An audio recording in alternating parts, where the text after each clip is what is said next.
Hey folks, Internet Dude here. Hey, so I've got this white 2020 Lexus ES300h hybrid as a loaner while my LS is in the shop there just for a bit. And I thought I'd give you my impressions on this car. This won't be like a full review, I'm not a journalist.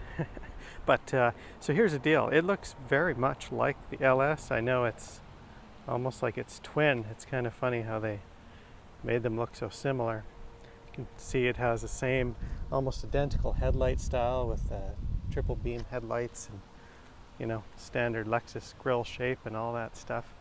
Looks extremely similar to the car I have. The mirrors look the same. All kinds of things are basically the same. This one has 18-inch wheels. Mine has 20-inch wheels. The rear is similar but different, but you can definitely see the styling influence. This car has the ultimate luxury package or something like that it's called.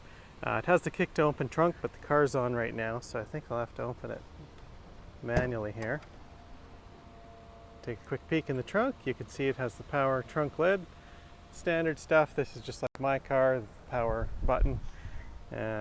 Decent amount of space back here.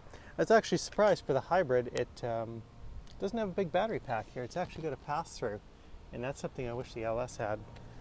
And something else down here, let me just show you. Something I like.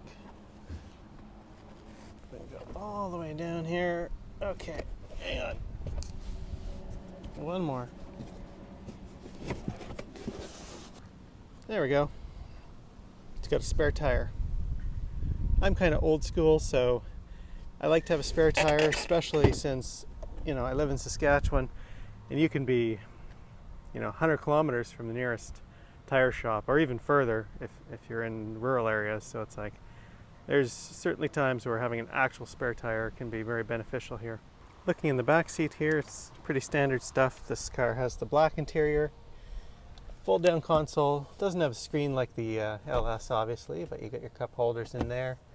Again, the pass-through I mentioned, that's nice to have. You can fit 3 across here if you need to. And down here you have a 120 volt outlet, a couple of USB ports for charging, and your air vents. You got your pockets there. And here's the front row.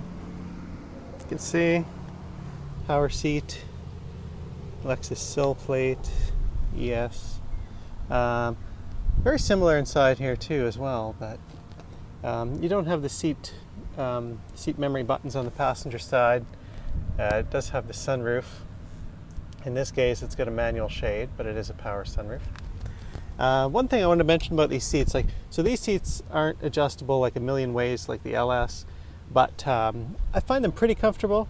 The one thing I would say that is actually a good thing is in this area across the shoulders, I like that it's relatively flat, you know, because sometimes there's seats and I find they push my shoulders too much bolstering up in the shoulder area. So even though these aren't you know, adjustable like a million ways, at least I do find it comfortable in the shoulder area. They do seem a bit of a wider seat overall, so I do find them fairly comfortable.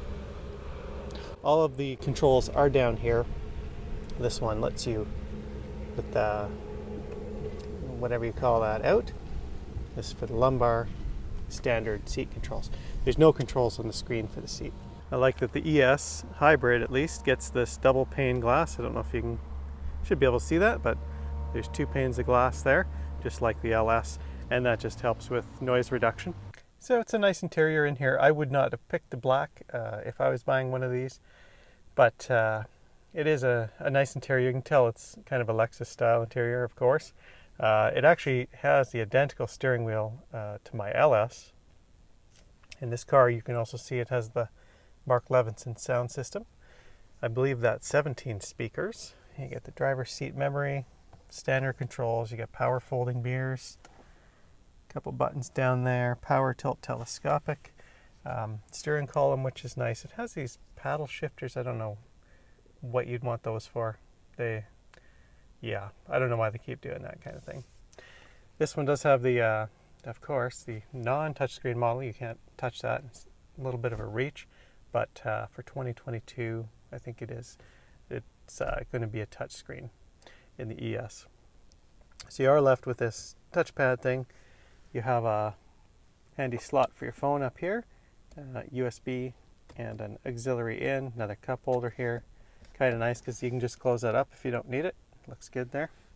One thing that I wish my car had, and that is these physical buttons here for the heated and cooled seats, heated steering wheel, and of course this is the power shade. But I wish that my car had physical buttons. It's just easier to access, quickly. So maybe in the future LS they'll put that row of buttons there. When they came out with the LS in 2018, it was all new, and the previous LS had those buttons. The LS500 doesn't have the buttons, and then they redesigned this car the following year, the ES, in 2019, and they put the buttons in. So I almost feel like maybe they thought, oh, you know what, maybe that was a mistake in 2018, and then they made sure they fixed it for 2019. I'm not sure. Standard, kind of clunky shifter. That's normal stuff. Got a cup holder here. It's got 2 different levels if you want that. Qi wireless charger, I like that. Storage there. And then your instrument cluster. The one thing I could say is I wish it was a little less focused on the tachometer, the RPM gauge. Here, I don't care what the RPMs are at all. That shouldn't even really be an option in my opinion. But you do get a gas gauge there, temperature gauge, and standard kind of information on the left. That's standard Toyota stuff, or should I say Lexus stuff, because you can scroll through a few different things there. Oh, never mind. I found a way to show the Eco Power charge meter instead of the tachometer. Otherwise, the interior stuff, HomeLink buttons, the stocks here, that's all the same as my car. The one thing different I noticed here, similar design in that you have the volume here and the tune here on these knobs, but this knob is obviously cheap plastic. It moves just a little bit. That is not at the level of the LS, but it's inspired by the LS. And also the LS one is actually, the knobs are made out of magnesium. Fun fact for you. So I'll just give you a quick look under the hood. You can see here it's pretty standard stuff. This is actually the same 2.5 liter 4-cylinder hybrid engine that the RAV4 Prime that my wife has in it, the A25A FXS engine. And I really don't have any complaints with this engine. I would say actually comparing the RAV4 Prime to this you actually hear less engine noise when you're getting into it. I think it has more sound deadening in the firewall.